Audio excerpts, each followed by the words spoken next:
देश भर में कहर बरपाने के बाद अब कोरोना की दूसरी लहर अपनी उतरन की ओर दिखाई दे रही है, जिसके चलते संक्रमण के मामलों में लगातार गिरावट नजर आ रही है। वहीं दूसरी ओर अब भारत के कई राज्यों में कोरोना संक्रमितों की संख्या में इजाफा भी दिखाई देने लगा है, जिसके चलते लोगों को कोरोना की तीसरी लहर का डर भी सता रहा है। कोरोना की संभावित तीसरी लहर को लेकर हर रोज सामने आ रहे नए नए दावे भी लोगों की चिंता बढ़ाने का काम कर रहे हैं। लेकिन कोरोना की यह तीसरी वेव कब आएगी, कितनी खतरनाक होगी और इसकी वजह क्या होगी, यह दावे के साथ नहीं कहा जा सकता। ऐसे में आइए जानते हैं कि कोरोना की तीसरी लहर के अनुमान आखिर कैसे जताए जा रहे हैं।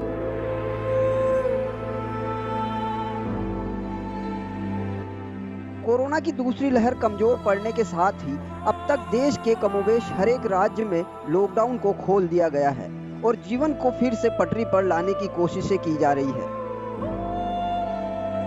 संक्रमण के मामले घटने के साथ ही लोगों ने एक बार फिर से सामाजिक दूरी का पालन करना और मास्क लगाने जैसी सावधानियां बरतना कम कर दिया है।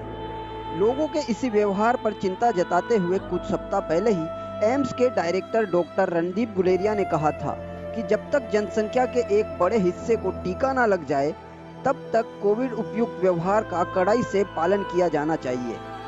ऐसा नहीं किया जाने पर उन्होंने अगले कुछ सप्ताह में कोरोना की तीसरी लहर आने का अनुमान भी जताया कि अगर केसेस कम हो गए हैं तो इसका ये मतलब नहीं कि कोविड खत्म हो गया है। वायरस अभी भी हमारे बीच में है, इसलिए कोविड अप्रोप्रिएट बिहेवियर, भीड़ नहीं इकट्ठी करना, 2 गज की दूरी रखना, वो और भी ज़रूरी है। क्योंकि अगर हम ये सब करेंगे तो हम तीसरी लहर से बच सकते हैं, या अगर तीसरी लहर आएगी भी तो बहुत मामूली होगी और ज़्यादा तकलीफ नहीं होगी।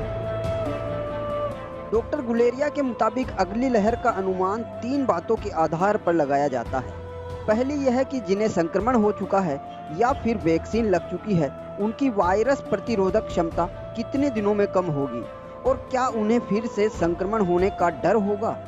दूसरा, यह इस बात पर भी निर्भर करता है कि वायरस के नए खतरनाक वेरिएंट लोगों में पहले से मौजूद प्रतिरोधक क्षमता के बावजूद भी क्या उन्हें संक्रमित कर सकेंगे या फिर नहीं। और तीसरा सबसे महत्वपूर्ण यह भी है कि लॉकडाउन में दी गई छूट के चलते जिस तरह की लापरवाहियां बरती जा रही है, क्या इससे संक्रमण के नए अवसर पैदा हो सकेंगे। बताया तो यह भी जा रहा है कि कोरोना के डेल्टा प्लस जैसे वेरिएंट निसंदेह ज़्यादा खतरनाक हो सकते हैं, जो कि पहले से संक्रमित हो चुके और वैक्सीन लगा चुके लोगों को भी संक्रमित कर सकते हैं। लेकिन ऐसा हुआ भी तो संक्रमित होने वालों की संख्या बहुत कम रहने का अनुमान है। हालांकि वैक्सीन नहीं लगवाने वालों, 18 साल से कम उम्र के बच्चों और प्रेग्नेंट महिलाओं के नए वेरिएंट से संक्रमित होने का डर भी जताया जा चुका है। और Indian council of medical research यानी कि ICMR ने भी इस बात पर अपनी स्टडी में मुहर लगाई है। ICMR की स्टडी भारत में कोविड-19 की तीसरी लहर की संभावना के मुताबिक भारत में कोरोना की एक बड़ी तीसरी लहर आ सकती है, लेकिन शायद यह दूसरी लहर जितनी खतरनाक नहीं होगी। इस स्टडी में यह भी कहा गया है कि कम होती प्रतिरोधक क्षमता या कोरोना का बदला हुआ वेरिएंट एक खतरनाक तीसरी कोरोना लहर लाने में तब तक नाकाम रहेगा जब तक कि पहले वायरस से संक्रमित हो चुके लोगों की प्रतिरोधक क्षमता पूरी तरह से खत्म नहीं हो जाती।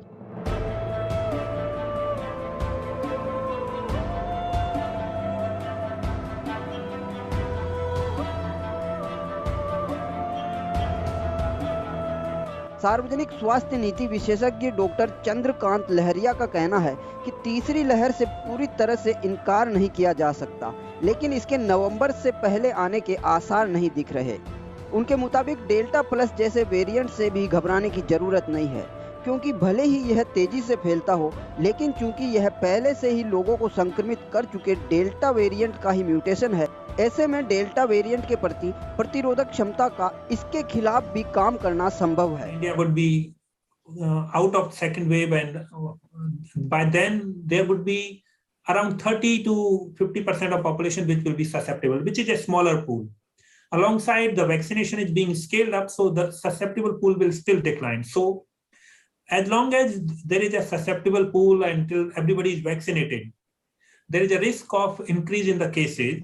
And this increase in cases could happen at one or few states or even at district level. ICMR अपनी स्टडी में कहता है कि संक्रमण की R वैल्यू 4.5 से ज़्यादा होने पर ही कोई वायरस इतनी तेजी से फैल सकेगा कि किसी तीसरी लहर का डर रहे।